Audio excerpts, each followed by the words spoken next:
The night my parents tried to make me apologize for discovering they had stolen from me, my mother handed me a microphone. We were standing beneath a ceiling of white roses in the ballroom of Ashcroft Manor, the estate my family had spent 30 years turning into the most photographed wedding venue in coastal Massachusetts. 200 guests were watching. Investors were seated near the front. My older sister Camille stood beside her fiancé in a silk gown that had been flown in from Paris for a welcome celebration that was really a fundraising event disguised as a family party. My mother smiled as if nothing was wrong. "Tell everyone you misunderstood," she whispered. "Say the bank records were confusing. Say you were emotional." My father stood behind her, pale but furious. He had spent the previous hour threatening to cut me out of the family, sue me, and make sure no museum in New England ever hired me again. All because I had found 6 withdrawal forms carrying my forged signature. $178,000 had vanished from the trust my grandfather left me. Another $360,000 of business debt had been placed in my name. And now my parents wanted me to stand beneath a chandelier, smile at the people they hoped would rescue their failing empire, and tell them it had all been a misunderstanding. My mother pressed the microphone into my hand. "Family protects family," she said. I looked at Camille. She did not look shocked. She looked inconvenienced. That was when I understood she had known. Not every detail, but enough. I turned toward the stage. The projection screen behind me was still displaying photographs of Camille's dream wedding. I clicked the remote in my pocket. The first forged withdrawal form appeared above us. My father shouted my name. I raised the microphone. "My mother is right," I said. "Family should protect family." The room went silent. "So tonight I am protecting the only person in this family no one ever protected." Then I pressed play. My grandfather's voice filled the ballroom. And the Ashcroft family began to collapse. "My name is Nora Ashcroft. I was 34 years old when I learned that silence is rarely natural. Usually someone has trained you to believe speaking will cost more than suffering." My family owned Ashcroft Manor, a 19th century estate overlooking the Atlantic. Brides booked it 3 years in advance. Magazines photographed the stone terraces, glass conservatory, and gardens descending toward the cliffs. My mother Helena called it a legacy. My father Richard called it the family's future. My sister Camille called it the perfect platform. I called it the place where I learned that beauty could hide almost anything. Camille was 3 years older than me. From childhood, she was introduced first. The beautiful one. The social one. The natural leader. I was the quiet one. The difficult one. The girl who preferred old recordings to crowded rooms. When Camille wanted ballet lessons, my parents paid for private coaching. When she changed colleges twice, they called it exploration. When she launched an event planning company that lost money for 4 straight years, they called it investment.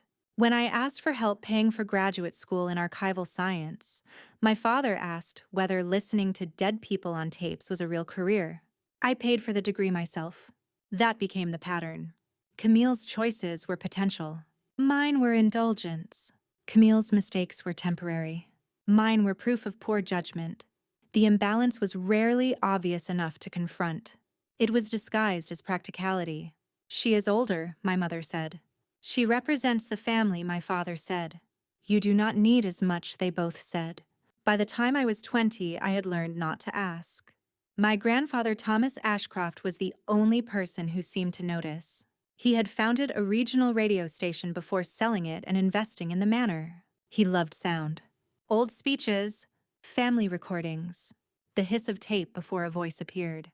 When I was 9, he gave me a broken cassette recorder and told me to repair it. When I succeeded, he said, "You hear what other people ignore." I built my life around that sentence.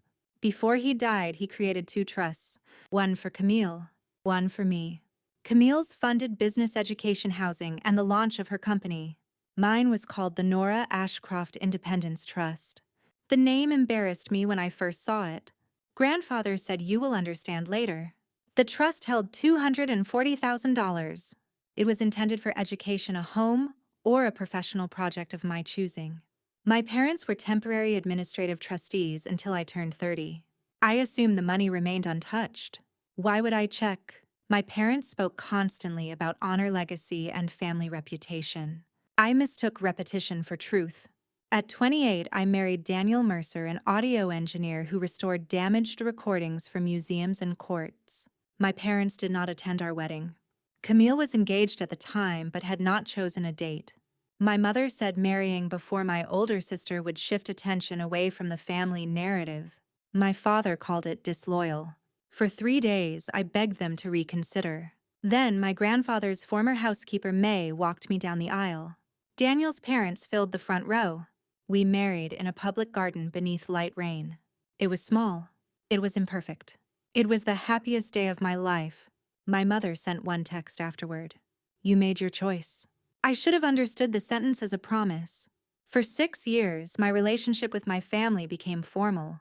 Holiday cards, brief lunches, invitations sent at the last minute.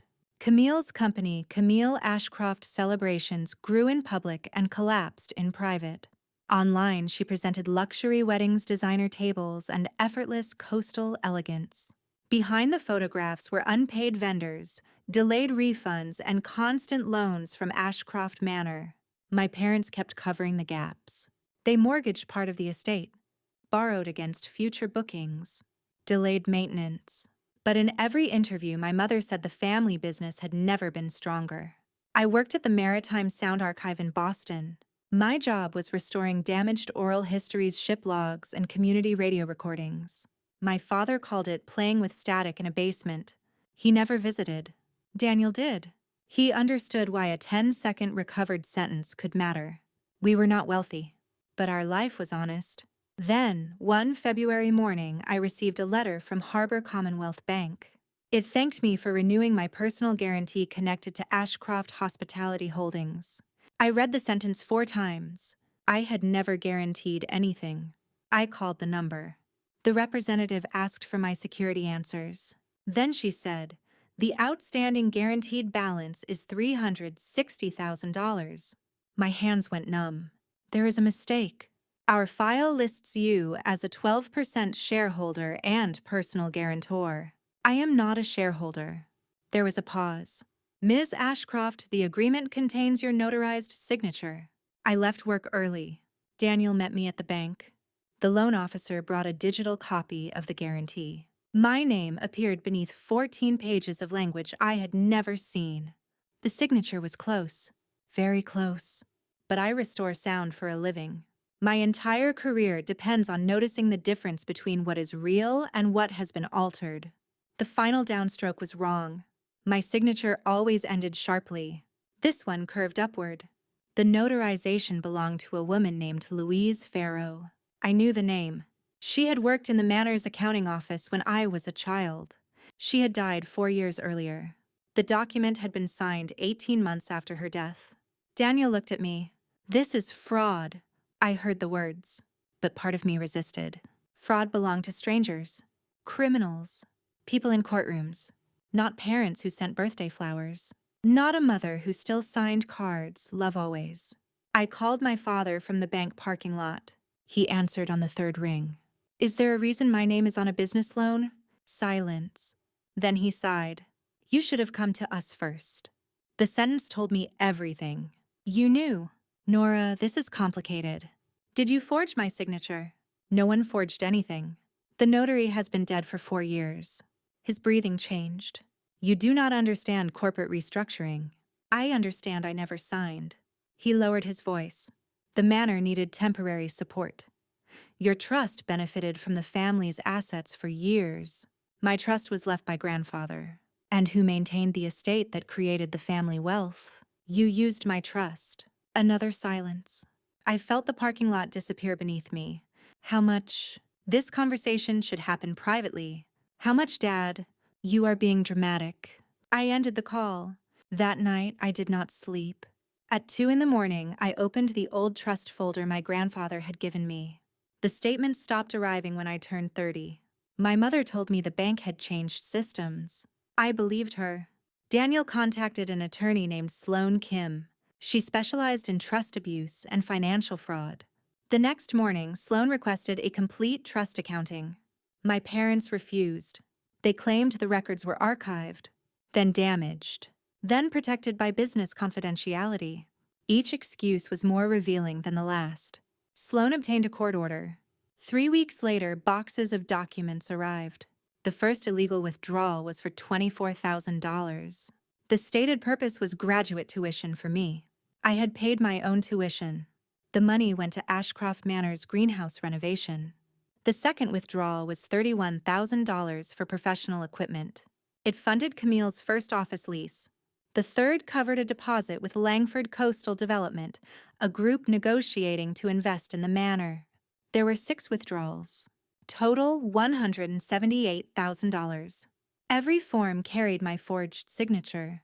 Every form had been uploaded from an IP address assigned to Ashcroft Manor. 3 used my mother's administrator credentials. 2 used my father's. 1 used Camille's business login. I stared at the page until the names blurred. Camille knew. Maybe she had not held the pen. But her account had delivered one of the lies. Sloan said, "This is not favoritism." I looked at her. "What is it?" "Theft." The word hurt more than I expected.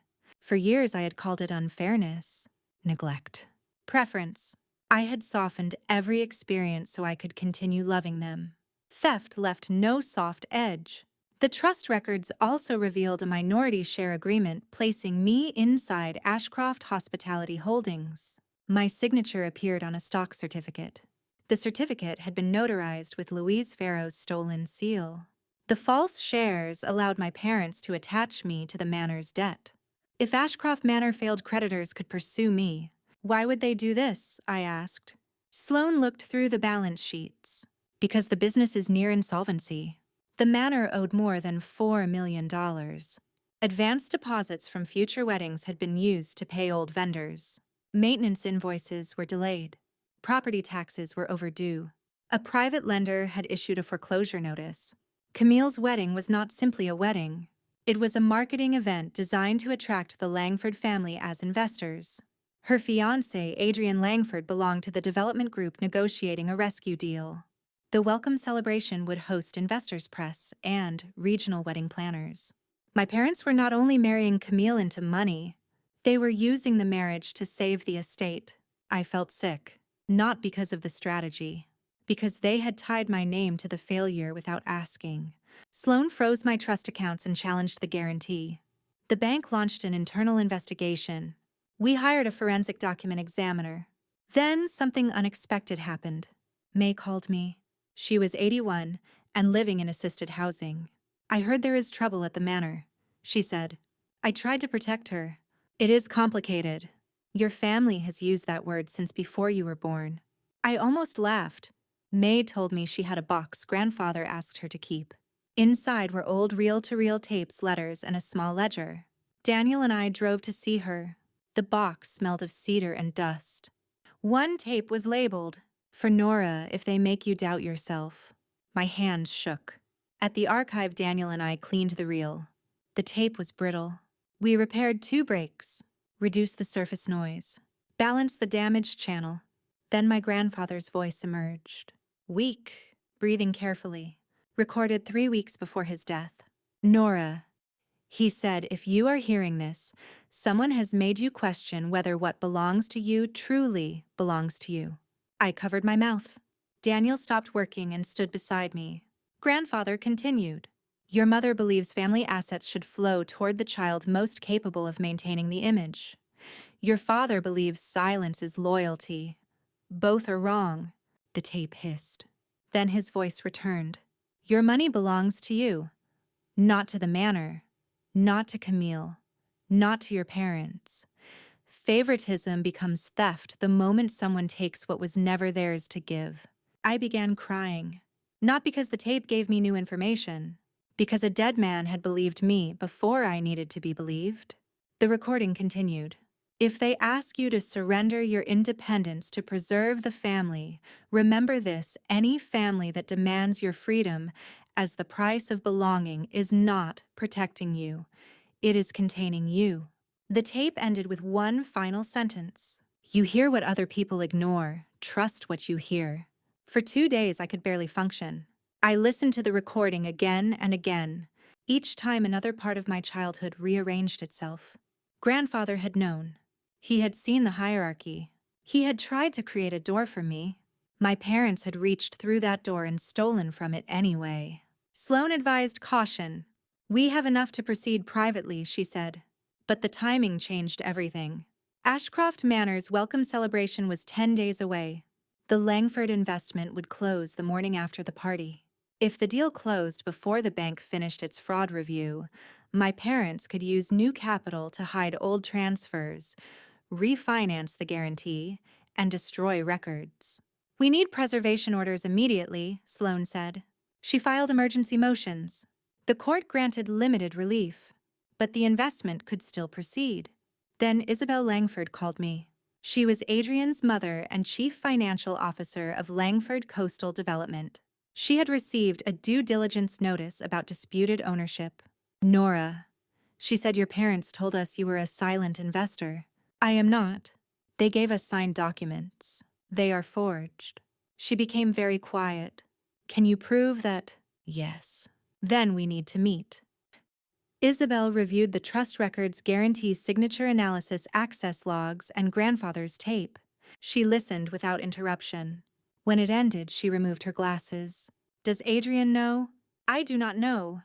"Does Camille?" Her login was used. Isabel looked toward the window. "This deal was presented to us as a clean family succession." "It is not." "No," she said. "It is a rescue operation built on fraud." She asked what I intended to do. I said stop them from using my name. Privately, I thought of my mother asking me to protect the family.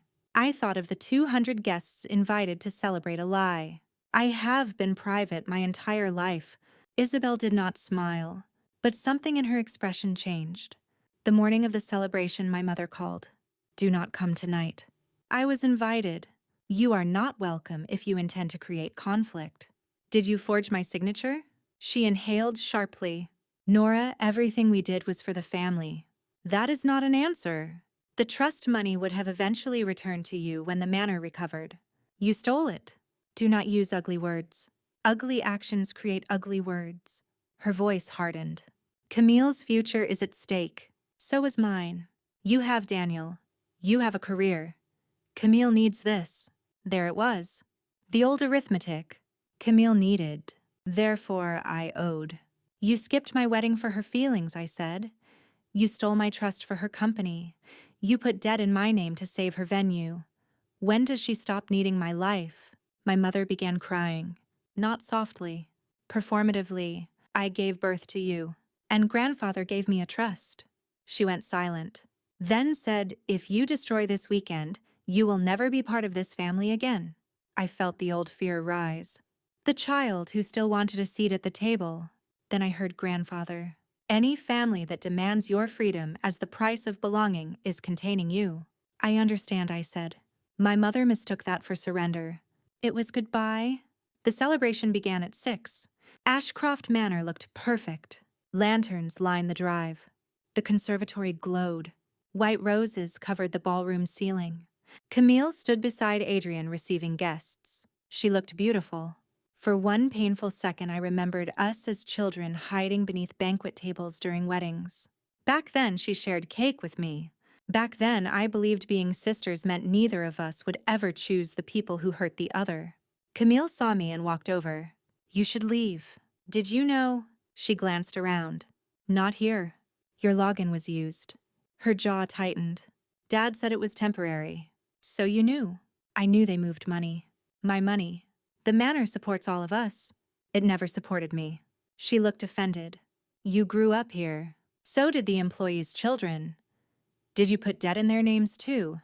Her face changed. "You always hated that I was chosen." "No. I hated that your being chosen required me to disappear." Adrian approached. "What is going on?"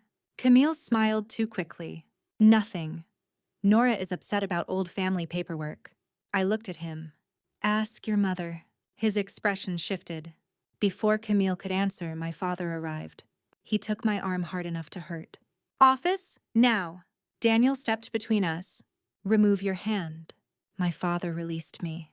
In the office, my parents, Camille, Daniel Sloan, and I stood around the same desk where my forged documents had been uploaded. My mother closed the door. "Here is what will happen," my father said. "You will sign a statement confirming you authorized the transactions. We will repay the trust after the investment closes. In exchange, we will remove you from the guarantee." I almost admired the arrogance. "You are asking me to confess to your fraud. I am offering a solution." Sloan said Mr. Ashcroft stopped speaking. He ignored her. "Nora, think carefully. If the Langfords withdraw, hundreds of employees and booked couples will suffer. You use their deposits to pay old debts." His face reddened. "You have no idea how business works. I know enough not to forge a dead woman's notary seal." My mother went pale. Camille whispered, "Keep your voice down." I looked at her. That is what everyone in this family says when the truth enters a room. My father pointed at the door. "Leave." Then my mother grabbed the microphone from a shelf. "Wait." She had planned for me to make a short toast later. Now she saw another use. "Go downstairs," she said. "Tell everyone this was a misunderstanding. Say you became confused because of the trust paperwork. If you do that, we can repair this." "Repair what?" "Our family." I looked at each of them. My father's anger, my mother's panic, Camille's resentment. No one asked whether I was afraid, whether I could lose my home, whether I had spent weeks believing my identity no longer belonged to me. They wanted the appearance repaired, not me.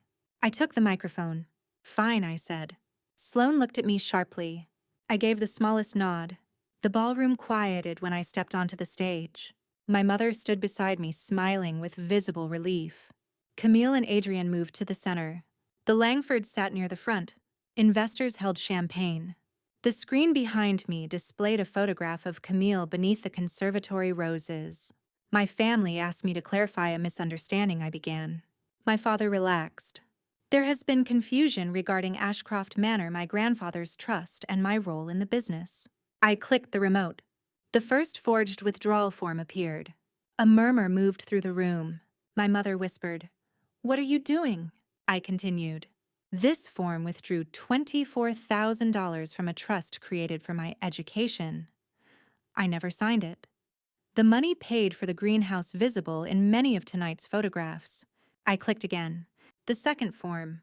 "This paid for Camille Ashcroft celebrations." Camille stepped forward. "Nora, stop." The third form appeared. "This funded the Langford development deposit." Isabel Langford stood. Adrian looked at Camille. My father moved toward the sound technician. Daniel blocked him. I displayed the guarantee. This document placed $360,000 of Ashcroft Manor debt in my name. The signature is forged. The notary died 18 months before the document was supposedly signed. The ballroom erupted into whispers. My father shouted, "Turn it off." I raised the microphone. My mother says family protects family. The room quieted again. So tonight I am protecting the only member of this family no one ever protected. I pressed play. Grandfather's restored voice filled the ballroom. "Your money belongs to you, not to the manor, not to Camille, not to your parents." My mother staggered backward. Camille covered her mouth. The recording continued. Favoritism becomes theft the moment someone takes what was never theirs to give. No one moved. The sound of tape hiss seemed louder than the ocean beyond the windows. Then the final sentence played. "You hear what other people ignore. Trust what you hear." The audio ended. For several seconds there was silence.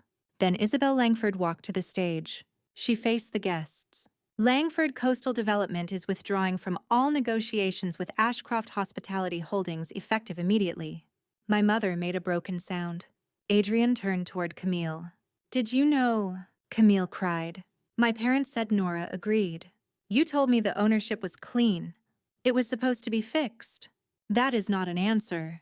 He removed his engagement ring from his pocket. He had not yet begun wearing one, but he carried the matching band for a ceremonial exchange planned that evening. He placed it on a table. "The wedding is postponed." Camille stared. "Adrian, please. Until I know whether you lied to me or simply chose not to ask." He walked away with his mother. Investors began leaving. A magazine editor closed her notebook. Two wedding planners whispered urgently. My father climbed onto the stage. You have destroyed your sister's wedding. I looked at him. No, I told the truth about the structure you built beneath it. You vindictive little... Daniel stepped forward. My father stopped. My mother was crying. How could you do this publicly? I handed her the microphone.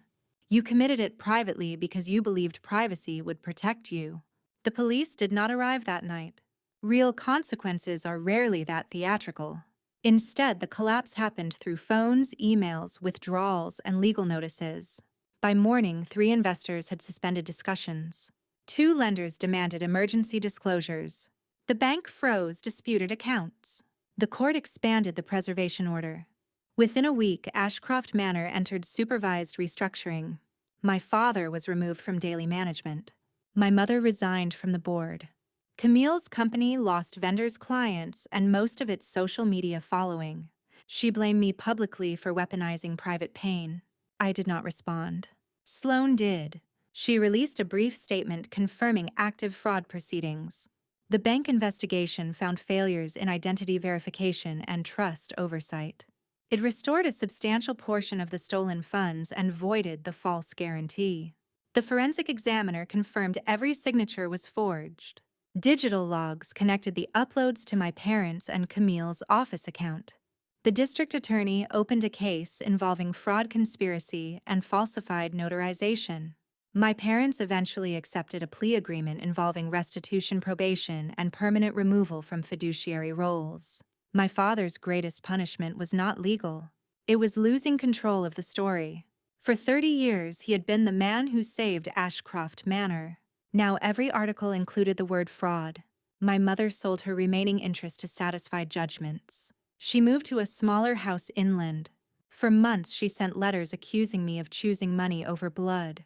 I kept one. Not because I doubted myself, because the sentence revealed everything. They had chosen my money over my blood first. Camille's wedding never happened. She and Adrian separated permanently. Her company dissolved. She contacted me 1 year later. We met in a cafe halfway between Boston and the coast. She looked older, less polished. I hated you, she said. I know. I thought you wanted my life. I wanted mine. She looked down. Dad told me the trust money was part of the family pool. Did you believe him? I wanted to. That was the first honest thing she said. She admitted approving one transfer through her business login. She said she never saw the full amount.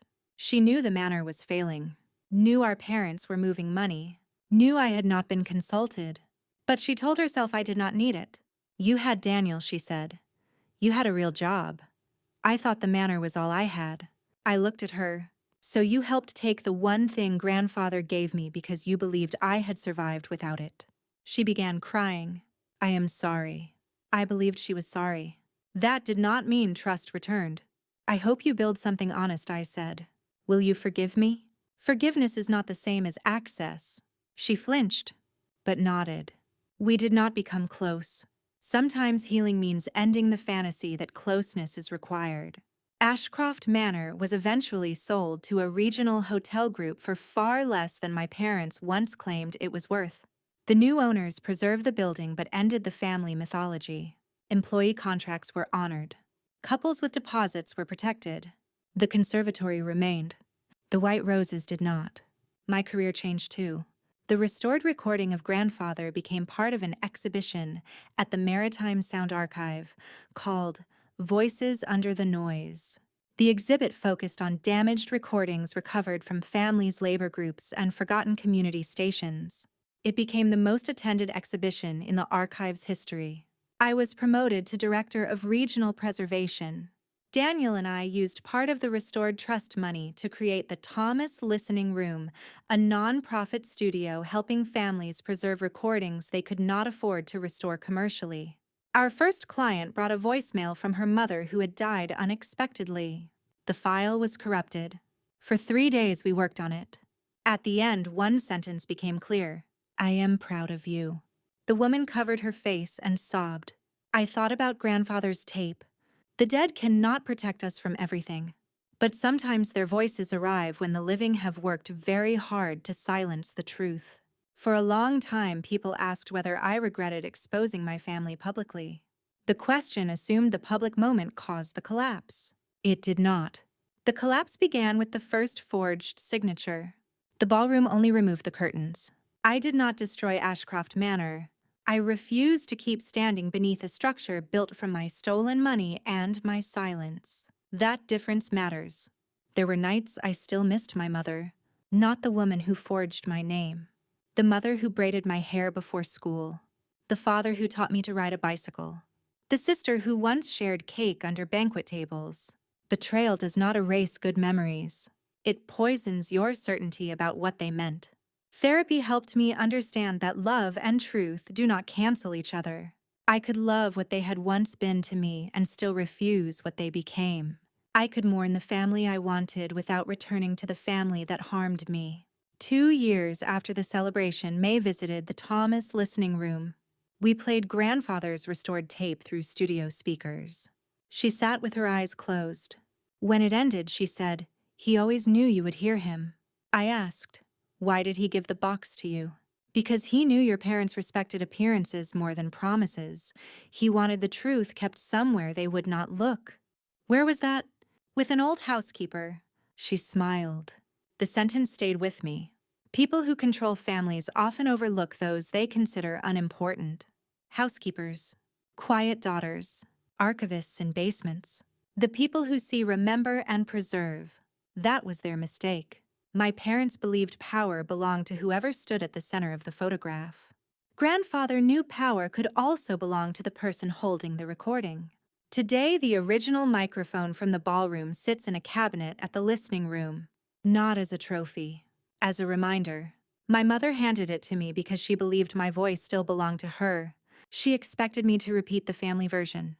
Instead, I used it to return my name to myself. When families demand silence, they usually call it peace. When they demand sacrifice, they call it loyalty. When they steal from one child to protect another, they call it necessity. But language does not change the action. Love does not require forged signatures. Unity does not require one person to carry everyone else's debt. Family does not mean surrendering your freedom as the price of belonging. I spent most of my life believing my role was to understand why everyone else behaved the way they did. Now I know understanding is not the same as permission. I understand why my father feared losing the manor. I understand why my mother protected the image. I understand why Camille accepted every advantage. And I still hold them responsible. That is what truth restored for me. Not revenge. Not perfect justice. Clarity. The trust was mine. The signature was not. The debt was not. The shame was not. And the voice beneath all that static had been mine all along. There was one part of the aftermath no article captured. The first time I returned to Ashcroft Manor after the restructuring began, the ballroom was empty. No roses, no champagne, no photographers, only workers removing temporary staging and inventorying what remained. I stood beneath the chandelier and remembered the microphone in my hand. For weeks, strangers had called me brave. They did not know that courage often arrives after the choice, not before it. On that stage, my knees had been shaking so hard I thought everyone could see. I had wanted my mother to interrupt me. I had wanted my father to confess. I had wanted Camille to step forward and say she was sorry before the recording played. Some part of me still hoped the truth would wake them. It did not. Truth does not always transform people. Sometimes it only removes their ability to continue lying without cost. In the empty office, I found an old seating chart from Camille's engagement dinner. My name had been written in pencil near the service door. Not with the family, near the staff entrance. I stared at it for a long time. Then I folded it and placed it in my bag. At first, I thought I would keep it as proof of how they saw me. Later, I understood I kept it because I needed to see how long I had accepted a place at the edge. Healing required more than recovering money. It required learning not to recreate the same hierarchy inside myself. For months, I apologized whenever Daniel spent time helping with the legal case. He finally said, "Nora, you keep thanking me for acting like your husband." I looked at him. "I do not want to become another person who treats your loyalty as free labor." You are not. How do you know? Because you ask whether I am tired. The answer made me cry. Care was not measured by whether someone sacrificed. It was measured by whether their sacrifice was noticed, chosen, and returned. That lesson changed our marriage. It also changed the listening room. Every family who brought us a recording received the same agreement in plain language. Who owned the file? Who could hear it? Who could copy it? Who could decide whether it was shared publicly? No hidden clauses. No assumptions based on kinship. One afternoon, a man brought a tape recorded by his father during the Vietnam War. His sister objected to releasing it. He said, "But we are family." I answered, "That is why her consent matters." The sentence surprised me as I said it. For most of my life, family had been used to reduce consent. Now I was building a place where family made consent more important. Camille attended sentencing but sat on the opposite side. Months later, she sent me a photograph from our childhood. We were beneath a banquet table wearing flower crowns stolen from a discarded centerpiece. On the back she had written, "I wish I had remembered we were sisters before I remembered which one of us was supposed to win." I placed the photograph in a drawer. I could not display it. I could not throw it away. Some grief remains unresolved because resolution would require another person to become someone they are not ready to be. That does not mean your life must remain unresolved too. On the 5th anniversary of the Thomas Listening Room, we hosted an exhibit called Consent to Remember. It explored who controls family history, who gets edited out, who inherits the photographs, letters, and recordings, who decides which version becomes official. May sat in the front row. Daniel handled the sound. I spoke beneath a simple black light far from chandeliers and white roses. I told the audience, archives are not neutral. Families are not neutral. Every preserved voice reflects a choice about who was worth hearing. Then I looked at grandfather's tape behind glass. My family believed silence was loyalty, but silence served the people taking from me. The moment I spoke, they called it destruction. In truth, I had only stopped helping them maintain the structure. After the event, a young woman waited until everyone left. Her parents had used money left by an aunt to pay her brother's debts. "They keep saying I will tear the family apart if I call a lawyer," she said. I asked, "Who benefits if you stay silent?" She began crying. I gave her Sloane's number. A year later, she wrote to say the money had been restored. That message reminded me why I no longer regretted the ballroom. The truth had traveled farther than the scandal. It had reached someone standing where I once stood. Today, I no longer describe myself as the daughter who exposed the Ashcrofts. I am an archivist, a wife, a director, a person who helps damaged voices become audible. What happened to me is part of my history. It is not the title of my life. The manor taught my family to value appearances. The archive taught me to value evidence. Grandfather taught me to listen. And betrayal taught me the final lesson. A voice does not become dangerous because it is loud. It becomes dangerous to dishonest people because it is accurate.